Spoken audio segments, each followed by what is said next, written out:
ஐயையோ, பொய்யா பேசுறாங்கப்பா. தென்காசி மாவட்டம் செங்கோட்டையில அரசு பள்ளி மேற்கூரை ஒண்ணு இடிஞ்சு விழுந்து விபத்துக்கு ஏற்பட்டிருப்பதை குறிப்பிட்டு தமிழக பாஜக மாநில தலைவர் அண்ணாமலை தனது எக்ஸ் பக்கத்துல ஒரு பதிவை போட்டிருந்தாரு. அதுல சட்டசபையில பள்ளி கல்வித்துறை அமைச்சர் பேராசிரியர் அன்பழகனார் பள்ளி மேம்பாட்டு திட்டம் மூலம் 7500 கோடி மதிப்பீட்டுல கட்டடங்கள் கட்டுவதற்கும் தரம் உயர்த்துவதற்கும் நிதி ஒதுக்கீடு செய்யப்பட்டுள்ளதுன்னு அறிவித்திருந்தாரு. ஆனா கடந்த ஆண்டு பட்ஜெட்ல இந்த திட்டத்தின் கீழே 2497 கோடி மதிப்பிலான பணிகள் நடைபெற்று வருவதாக சொன்னாங்க. இந்த ஆண்டும் 1000 கோடி ஒதுக்கியுள்ளதாக பட்ஜெட்டில் அறிவித்திருந்தாங்க. ஆனா மானிய கோரிக்கையில அன்பழகனார் அப்படிங்கிற பெயரே இல்ல அப்படின்னு குறிப்பிட்டிருந்தாரு. இந்த பதிவுக்கு தமிழக அரசு பதிலளிச்சிருக்கு. அதுல பாஜக மாநில தலைவர் அண்ணாமலை தவறான தகவல்களை பரப்புவதாக குறிப்பிட்டு அதற்கான உண்மையான நிலை என்னன்னு விளக்கம் அளிச்சிருக்கு. 2025-26 நிதிநிலை அறிக்கை மீதான மானிய கோரிக்கை இன்னும் தொடங்கப்படவே இல்லைன்னும் 2024-25 பள்ளி கல்வித்துறையின் மானிய கோரிக்கையில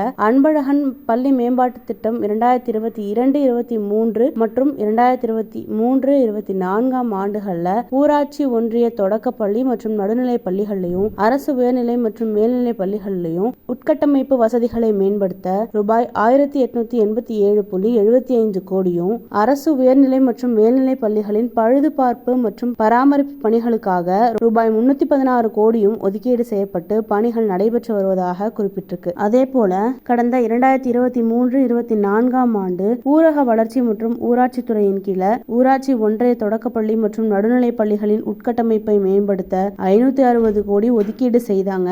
ஆனா அதுல ரூபாய் கூட செலவு செய்யலன்னு மானிய கோரிக்கையில தெளிவா தெரியுது. இதனால சட்டப்பேரவையில தமிழகத்துல திமுக ஆட்சியில் 6000 பள்ளி கட்டிடங்கள் கட்டப்பட்டுள்ளதாக அமைச்சர் பெரியசாமி சொல்லியிருந்தாரு. பள்ளி கல்வித்துறை அமைச்சரின் சொந்த மாவட்டத்திலேயே கட்டிடமே இல்லாம மரத்தடியில வகுப்புகள் செயல்படுவதை பார்க்க முடியுது. விளம்பரத்துக்காக பட்ஜெட்ல பல கோடி மதிப்பீட்டுல திட்டங்கள் பெயர்களை அறிவிப்பதும் ஆனா மானிய கோரிக்கையில அந்த திட்டங்களுக்கு நிதியே ஒதுக்காமல் இருப்பதும் திமுக அரசுக்கு வாடிக்கையாகிருச்சு. திமுக ஆட்சிக்கு வந்த பிறகு எந்தெந்த மாவட்டங்கள்ல எந்தெந்த வகுப்பறைகள் இதுவரைக்கும் கட்டப்பட்டிருக்கு, அதிலும் குறிப்பா பேராசிரியர் அன்பழகன் பள்ளி மேம்பாட்டு திட்டத்தின்படி எத்தனை வகுப்பறைகள் கட்டப்பட்டிருக்குன்னு அரசு வெள்ளை அறிக்கை விடணும்னு பேசியிருந்தாரு. அதற்கு பதிலளிக்கும் விதமா ஊராட்சி ஒன்றிய தொடக்கப்பள்ளி மற்றும் நடுநிலை பள்ளிகள் உட்கட்டமைப்பை மேம்படுத்த ரூபாய் 429.67 கோடி பயன்படுத்தப்பட்டிருக்கு. ஆனா ரூபாய் கூட செலவு செய்யலன்னு பொய் பரப்பி வருவதா அண்ணாமலையின் இந்த கூற்றுக்கு அரசு மறுப்பு தெரிவிச்சிருக்கு. மேலும் அதற்கான ஆதாரங்களாக பள்ளி கல்வித்துறை சார்பில் வெளியிடப்பட்ட